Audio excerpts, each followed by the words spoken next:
Desde que a gente nasceu, uma série de dúvidas veio povoar a nossa mente, e boa parte delas ainda permanece, mesmo tendo passado da fase infantil. O vídeo de hoje ajudará a explicar algumas delas.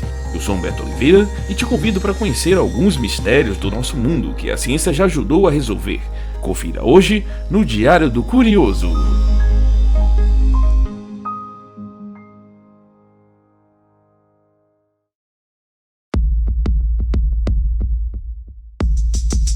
E a nossa lista começa com as misteriosas pedras do Parque Nacional de Death Valley, que inclusive já foi notícia aqui no Diário do Curioso. Para quem não se recorda, o mistério começou quando as pessoas perceberam que centenas de rochas se moviam de um lugar para outro do Parque Nacional, deixando trilhas paralelas na lama seca. O mais incrível é que cada uma dessas pedras pesam até 300 quilos. O fato é que mesmo sabendo que as rochas se movimentavam, ninguém tinha sido capaz de ver isso acontecer. Foi então que uma equipe de pesquisadores dos Estados Unidos decidiu investigar esse fenômeno em 2011. Eles montaram câmeras de lapso do tempo e uma estação meteorológica para medir rajadas de vento. Logo depois instalaram unidades de rastreamento GPS ativadas por movimento em 15 rochas calcárias. O risco era grande, já que essa caminhada das rochas poderia levar várias décadas, mas em dezembro de 2013, a equipe estava lá no Parque Nacional quando o mistério foi desvendado. As fortes chuvas e a neve deixam 7 centímetros de água no solo. Ela se congela à noite, formando finas folhas de gelo que se quebram sob o sol do meio-dia. Eram então necessários ventos de até 15 km por hora para que o gelo acumulado começasse a empurrar as pedras por todo o solo, deixando faixas na lama sob a superfície gelada. Era então que as trilhas se tornavam visíveis vários meses depois. Um outro grande mistério desvendado também envolve a natureza.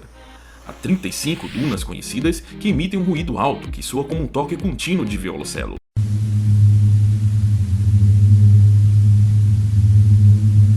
O som dura até 15 minutos e viaja até 10 km de distância. Algumas dunas cantam ocasionalmente, outras diariamente. Isso acontece quando grãos de areia deslizam entre as dunas. No início, os cientistas pensavam que os sons nasciam de vibrações nas camadas do subsolo das dunas. Mas depois descobriram que poderiam recriar o mesmo som em laboratório, deixando a areia deslizar por um declive.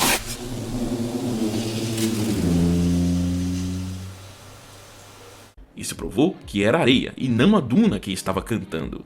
Eles também descobriram que o tamanho dos grãos são responsáveis pela altura das notas. A velocidade da areia em movimento também influencia.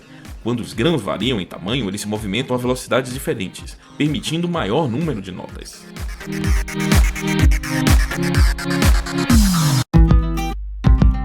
As zebras também entram na nossa relação. Há muitas teorias sobre por que elas possuem listras. Alguns pensam que as listras agem como uma camuflagem ou servem para confundir os predadores. Outros acreditam que as listras ajudam as zebras a regular o calor do corpo ou escolher os seus companheiros. A Universidade de Ciência da Califórnia decidiu encontrar a resposta. Eles estudaram onde as zebras vivem, os cavalos e os jumentos também. Eles reuniram informações sobre cor, localização e o tamanho das listas das zebras. Em seguida, analisaram as moscas e outros parasitas, algumas variáveis e estatísticas e pronto, já tinham uma resposta. As zebras são mais vulneráveis à picada de moscas, porque seu pelo é mais curto do que o de animais semelhantes como o cavalo. Essas moscas sugadoras de sangue podem transmitir doenças mortais, por isso é importante que as zebras evitem esse risco. As moscas gostam de superfícies escuras. As superfícies refletem um tipo de luz polarizada que lembra a água ou a lama, onde as moscas costumam se reproduzir. Superfícies claras não são atrativas para elas. Listras, então, são ainda piores, porque essa mistura as confunde.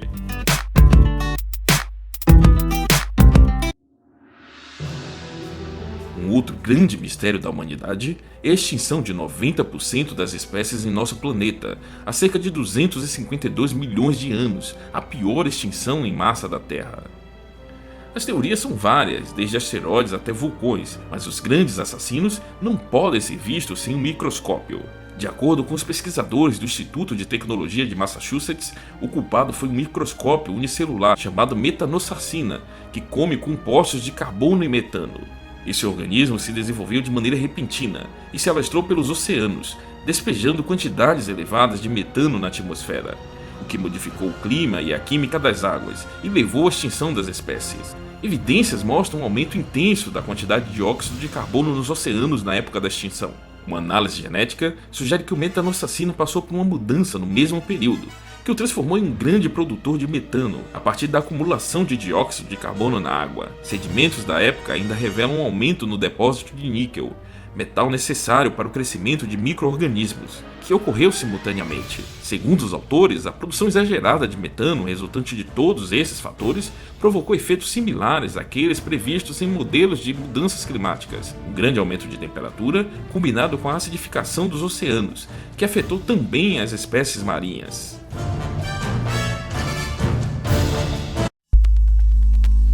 E por falar em oceanos, não poderíamos terminar este vídeo sem falar no grande mistério da Terra, os oceanos.